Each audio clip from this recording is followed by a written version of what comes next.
Hare Krishna, welcome back to my channel. तो ये जो लड्डू गोपाल जी ने ड्रेस डाली हुई है वो एक शिमरी फैब्रिक ऑर्गेन्जा और लेस से बनी हुई है। So let's get started and learn it. तो सबसे पहले हमने ड्राफ्ट बनाना होता है। तो मैं ड्राफ्ट अपने बुकरम पे बना रही हूँ जो स्टिचिंग में काम आएगा। मैं पहले पॉइंट्स लगा लूँगी अपने परफेक्ट ड्रेस से। हमारी ड्रेस जो होती है वो राउंड होती है, तो मैं पॉइंट्स लगा के उन पॉइंट्स को जॉइन कर लूँगी। सिंस वो एम्ब्रॉयडर्ड ड्रेस थी तो जो सर्कल बनेगा वो परफेक्ट नहीं बनेगा, तो हमने उसको पहले कट कर लेना है। उसके बाद उसको डबल फोल्ड करके एक साथ चारों लेयर्स को हमने सर्कुलर शेप में कट कर लेना है।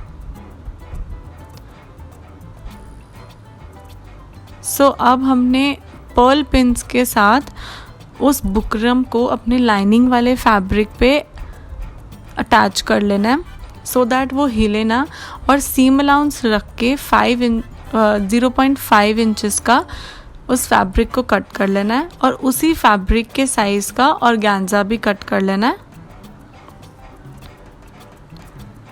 और जो मेरी पर्ल पिन्स हैं वो फैब्रिक, लाइनिंग और बुकरम तीनों को होल्ड कर रही है।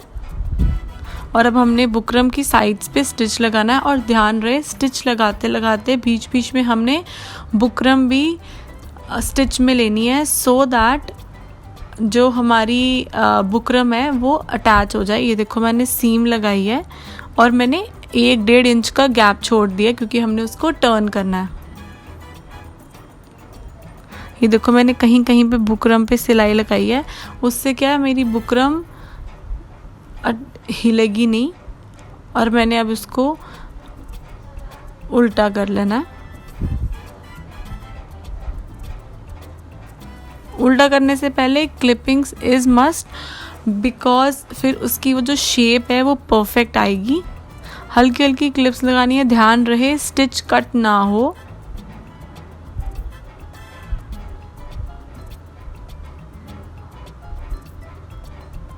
Now turn it.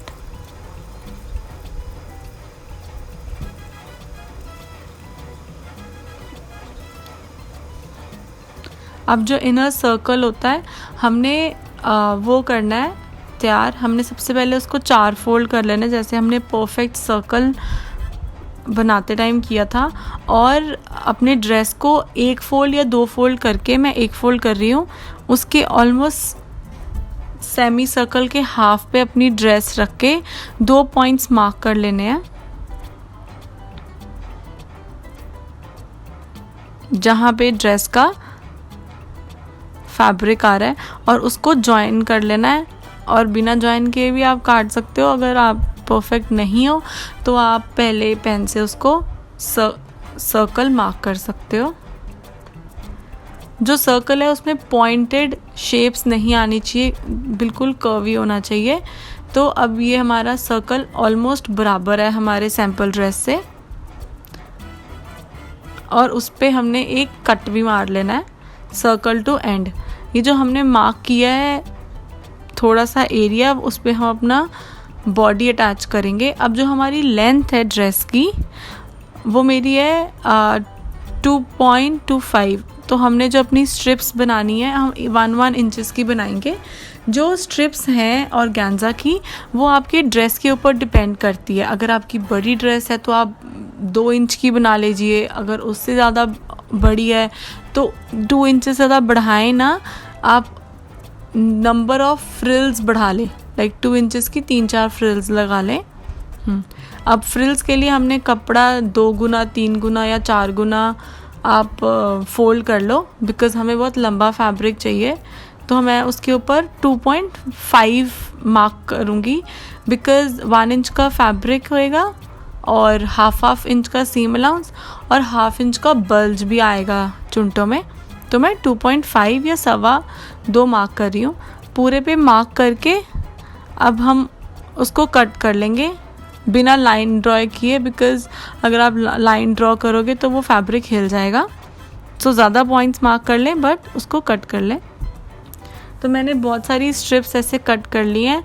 अगर आपकी ड्रेस बड़ी है, आप ज़्यादा लंबी या ज़्यादा स्ट्रिप्स कट कर लो, स्ट्रिप्स की कोई मेजरमेंट नहीं है। अब हमने इस पर 4 सीम्स लगानी है, एक बिल्कुल नुक्कर पे, एक थोड़ी सी पीछे, फिर एक नुक्कर पे और एक थोड़ी सी पीछे।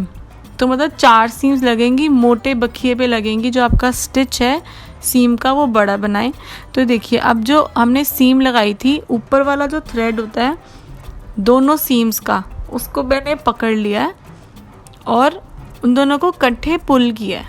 जो गैदर्स हैं वो सिंगल स्टिच से भी बन जाते हैं, बट वो नीटनेस नहीं आती है। तो आप 2 सिलाई मार के ही गैदर्स डालें। ये देखो मैं थ्रेड नहीं छोड़ रही हूँ दोनों, और धीरे धीरे जो गैदर्स हैं उनको आगे करी जा रही हूँ।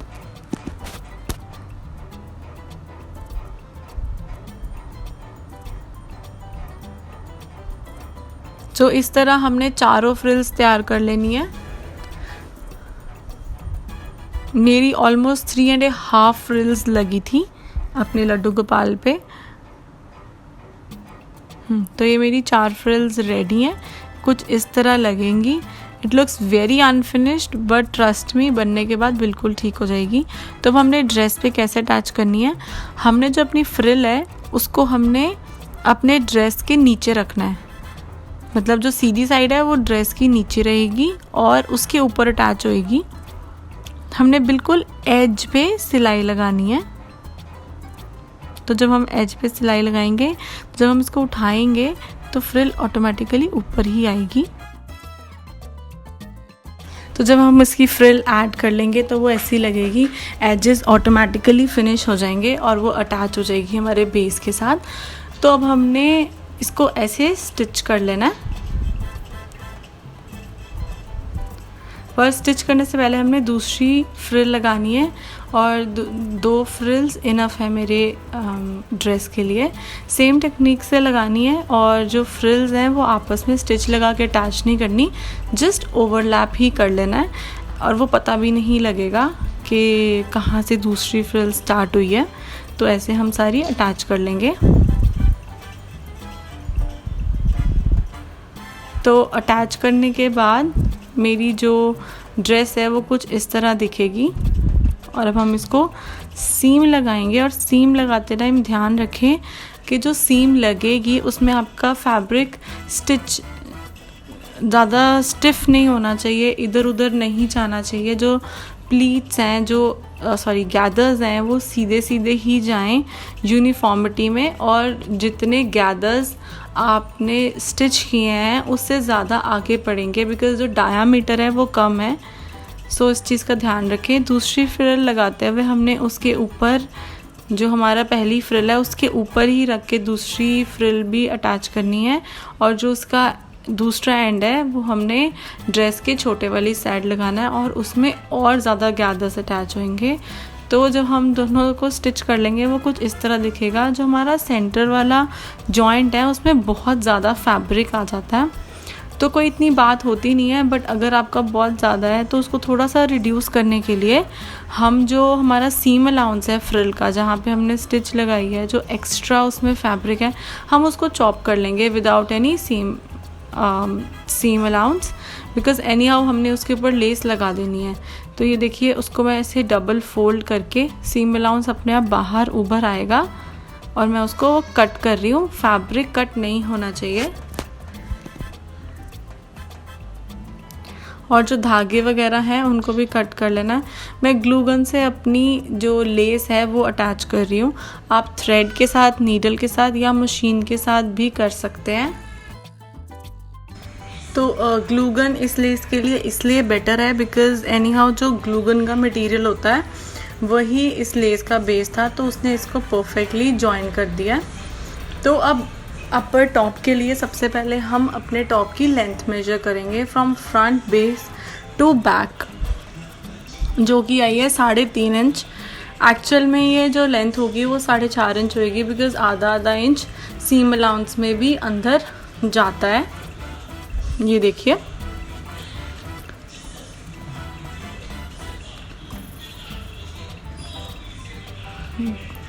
तो अब हमने लेंथ नाप ली है। अब हमने इसका आर्म होल नापना है। आर्म होल का जो फ्रंट है मेरी ड्रेस का वो है 1.25। ये देखिए टॉप टू एंड तक जहाँ पे वो स्टिच लगा हुआ है वहाँ से मेजर करिए। अब हमने इस मेजरमेंट को अपने फ्यूजिंग पे लगाना है। जो खुरदरी साइड होती है फ्यूजिंग की वो चिपकने वाली होती है, तो दूसरी साइड पे हम अपना ड्राफ्ट बनाएंगे। हम एक रेक्टेंगल तैयार करेंगे 3.5 और 1.25 का।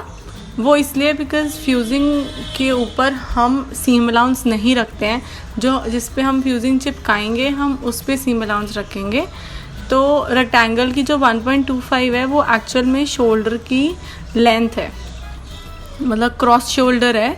तो हमने ये 1.25 ली और 3.5 लेंथ के साथ एक रेक्टेंगुलर ड्रॉ कर लिया। रेक्टेंगल ड्रॉ करने के बाद हमने जो हमारी ड्रेस है उसका बेस लेना है। जो बेस है वो हमारे शोल्डर से छोटा होगा। मेरी ड्रेस का है 1 इंच। तो हमने दोनों साइड के रेक्टेंगल पे 1 इंच मार्क कर लेना है।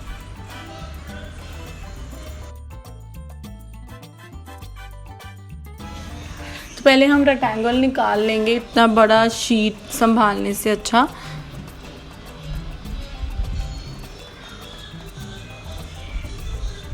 तो अब ये जो शीट है हम इसके ऊपर सबसे पहले 1 इंच मार्क करेंगे दोनों साइड्स पे।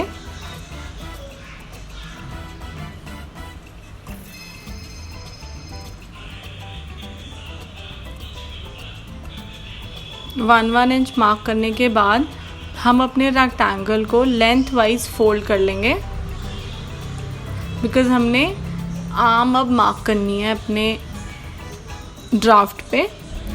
तो आर्म थी 1.25 मतलब 1.25 इंच। तो हमने ये 1.25 इंच मार्क कर लिया ऊपर से जहाँ से हमारा फोल्ड हो रहा है फैब्रिक। और 1 इंच वाले पॉइंट को और 1.25 वाले पॉइंट को हमने या तो रेक्टेंगुलर शेप में ज्वाइन कर लेना है, मतलब पॉइंटेड, या कर्वी में। मैं पॉइंटेड में कर रही हूँ।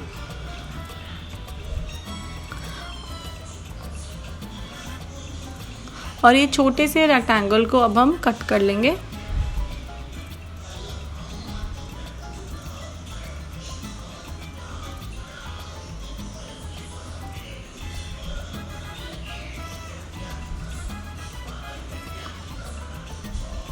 तो ये जो शेप है हमारी परफेक्ट है एक साइड के लिए। हम इसका रेप्लिका, इसका डुप्लीकेट एक और कट कर लेंगे फ्यूजिंग पे।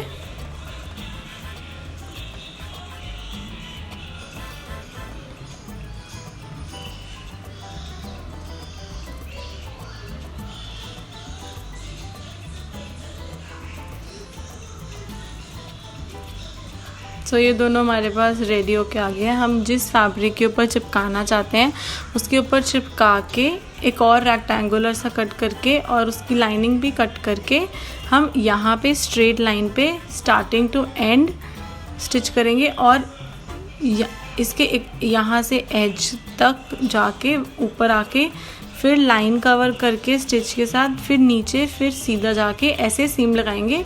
और दोनों छोटे साइड्स पे लगाने की कोई ज़रूरत नहीं है। तो सीम लगाने के बाद वो कुछ ऐसे लगेगा दोनों साइड्स पे। एक्स्ट्रा फैब्रिक हम कट कर लेंगे।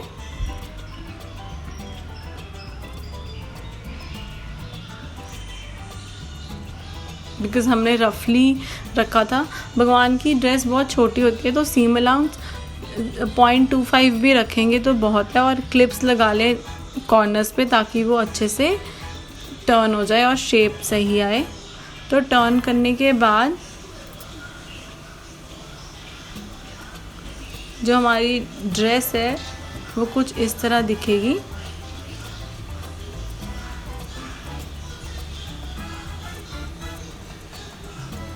आप इसको आयरन कर सकते हैं। तो अब हमने क्या करना है, जो हमारा ये एल शेप है हमने इसके ऊपर स्टिच करना है। वैसे इसके अंदर सीम अलाउंस होता है बट मेरी चुभने वाली ड्रेस है तो मैंने इसको पहले स्टिच कर लिया और बिल्कुल किनारे पे सिलाई लगाऊंगी। यहाँ पे देखिए बस इस एल शेप में, आर्म को नहीं स्टिच करना है।